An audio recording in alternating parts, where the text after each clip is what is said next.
Dans le contrat d'objectif du ministère de la Sécurité 2025, l'un de nos objectifs, c'est assigné au ministère de la Sécurité, c'est l'assèchement des sources de financement du terrorisme. Vous savez, pour être plus efficace dans la lutte contre le terrorisme, nous avons l'obligation d'agir en amont. Agir en amont, c'est quoi?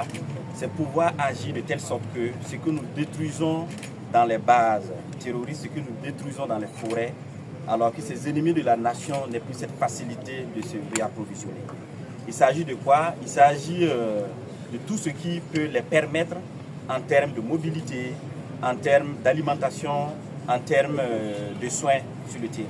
Donc nous avons convié les différents acteurs, qu'il s'agisse des chauffeurs, qu'il s'agisse des transporteurs, les acteurs des marchés à bétail, les commerçants des marchés IA, les commerçants de motocyclettes, les gérants ou les distributeurs de carburant.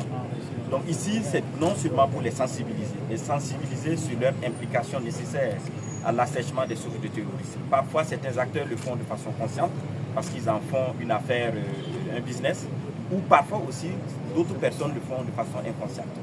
Donc il était temps pour nous de les convier à cette rencontre, de les sensibiliser sur cette question du financement du terrorisme qui commence à être une problématique existentielle, comme je le disais, mais également les donner quand même certains réflexes pour qu'ils soient encore plus actifs en termes de lutte contre le financement du terrorisme.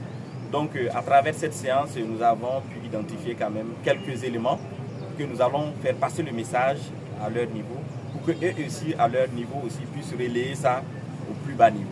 Donc nous pensons que si nous avons quand même, nous gagnons des résultats, nous arrivons à engager des résultats dans la lutte contre le financement du terrorisme, cela va impacter plus de 60% dans la lutte concrète contre le terrorisme sur le terrain. Donc voilà l'objectif et le pourquoi nous avons convié tous ces acteurs pour échanger avec eux sur cette question.